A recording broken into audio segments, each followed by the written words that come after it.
The saint whose feast we celebrate today does not need a long introduction.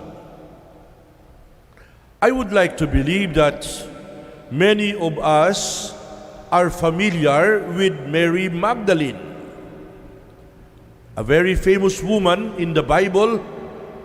Practically everybody mentions her name. She is known as one of the closest followers or disciples of the Lord. She is one of the more famous women in the Bible. She is the sister of Lazarus and Martha. The family is close to Jesus. Jesus is a family friend. Mary Magdalene is also called the penitent or the beautiful penitent. She was given the name Magdalene because although she was a Jewish girl, Mary Magdalene lived in a Gentile town called Magdalene or Magdala in northern Galilee. That is why her culture and manners were those of a Gentile.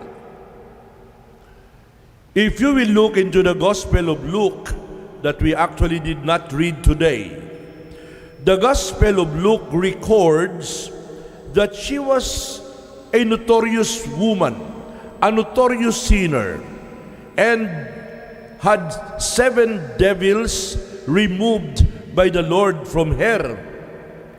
If you will look also into the Gospel of Mark that we did not read today, it narrates too that the Lord cast out 7 demons, which is an indication of, at the worst, an indication of extreme demonic possession or possibly a severe illness on the part of Mary Magdalene.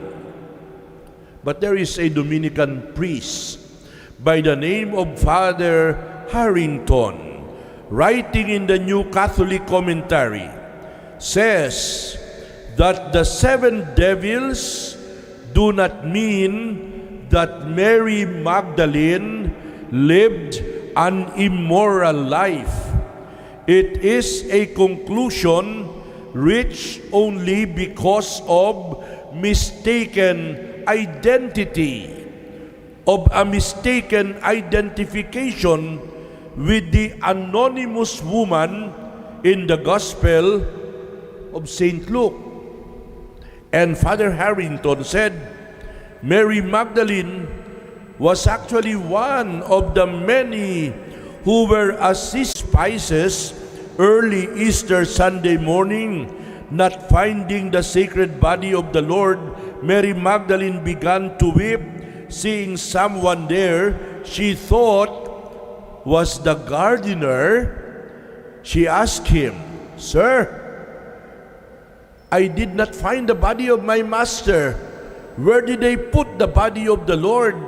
Do you have any knowledge where the body of the master has been taken?" And there was a voice that said, "Woman." But then the person spoke in a voice that Mary Magdalene recognized. Like, would you know if it's me saying the Mass if you are there? Will you know if it's Father Beltran? You know the voice of Father Beltran. You know the voice of Father Rolion. Huh? You know the voice of Father Crisostomo. You know the voice of Father Tagura. You know the voice of Punzalan. Huh? So Mary Magdalene heard a voice that called her name and said, "Mary." And she said, I know that voice. That is the voice of my master." Wow. That is Jesus. And Mary Magdalene said, "Rabboni, teach her." She recognized the master when the master called her by her name. And the voice was a familiar voice it was Jesus, risen from the dead, and he had chosen to show himself first, not to the 12, but to Mary Magdalene, the repentant sinner. My dear friends, words are insufficient to recapture the ardent love in the heart of this woman who did not want to leave the tomb of the Lord, even if all the disciples had already left, and she pursued the Lord relentlessly, especially when his body could not be located. It was Mary Magdalene who discovered the empty tomb, not Simon Peter, not John the beloved disciple. It was Mary Magdalene. And it was Mary Magdalene who said, "The Lord has been taken away from the tomb. Where did they place the body of the Lord?" My dear friends, Mary Magdalene personally saw the resurrected Christ because she persevered in her search. And for this reason, she is appropriately called the apostle to the apostles, because she was the one who brought the good news to the two who ran to the tomb.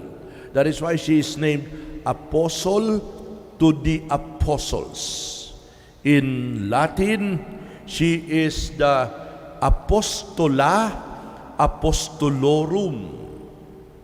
Apostola apostolorum, because this is the same woman who told the two, "Videmus Dominum."